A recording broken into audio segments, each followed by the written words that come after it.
Listen, I know I put out a tweet asking you guys if you wanted me to make a video on the fan translations of the most recent chapter of Eden Zero, or if you would rather have me wait for the official translations, and the vast majority of you said wait, but yet here I am, making a video on the fan translations. Bro, I don't mean no types of disrespect. I know that's what it's kind of coming off as, considering I asked you for it, you told me what you wanted, and now I'm doing the exact opposite, but hear me out, okay? I have a valid reason for doing this. It's just because I'd rather focus fully on this chapter right now and get the video out, rather than having to work on 2 videos at the same time on Monday. Those 2 videos being a post-reaction for Eden Zero Chapter 104 and a review of The God of High School Episode 4. But if you guys really don't want me to cover fan translations anymore, let me know in the comment section down below. If I see the vast majority of you saying don't do it, I promise, hand to God, bro, I promise,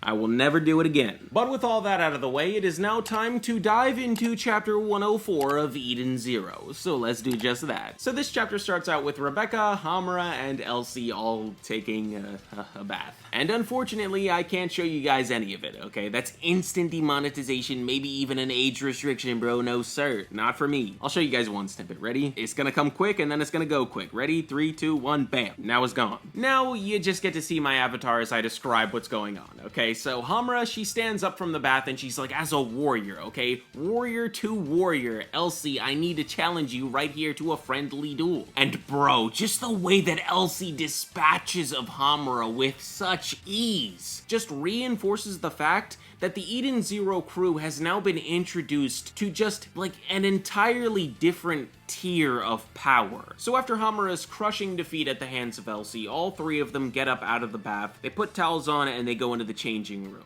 And waiting there is Shiki. And bro, I love this scene because you got Rebecca and Homura like, oh my gosh, what are you doing in here? How vicious, you come to take a peek. But Shiki, he doesn't pay those 2 any mind. He is a man on a mission. He didn't come here to look at no ass. He's trying to get some answers. He instantly looks at Elsie and is like, tell me what you know about my grandfather. That's my boy, bro. He is a determined man and will not be distracted by no bad females. But to get back to the story, Elsie responds to this by saying, don't worry, Ziggy isn't going to fly far away. Shiki then responds by saying, if he's been gone for a while, but Elsie cuts him off to say, no. The cosmos form a whole, united from one end to the other. I don't know what she means by this. I don't understand it. I don't know how the cosmos being a whole would stop Ziggy from flying far away. Maybe she's talking about like dragonfall, saying that Ziggy can't go past dragonfall for whatever reason, but I don't know. Anyways though, the chapter then cuts to the meeting room where everyone has assembled and they're all just kind of reminiscing over stuff. Well, mainly Elsie and the Shining Stars, because they know each other. And while the reminiscing is happening, Elsie mentions a war. Now, correct me if I'm wrong here, but I think this is the first time we've ever heard of a war. If it was mentioned, that must be like some early chapter stuff. Like, I'm talking chapter 1 or 2 or something like that. But anyways, after Elsie mentions the war, she then goes a little in depth about her history with the Shining Stars and Ziggy. She says that she was a refugee from the war that had nowhere to go. She was wandering the cosmos, and then she was picked up by Ziggy and the Shining Stars, who were coming back from basically their failed attempt at meeting Mother. Anyhow, Elsie joined him, and this was the first time that Elsie had truly felt like she had had a family with Ziggy and the Shining Stars. She then talks about how Ziggy took a small ship from the Eden Zero to go down to Granbell and then gave her the Eden Zero to look after until Shiki was ready to soar through the cosmos. That, however, we already knew though, but what we didn't know was that at a very young age, Elsie was already on equal footing with Valkyrie. When I was mentioning different tiers of power, I was not lying, bro. But even though Elsie is a really good fighter, she is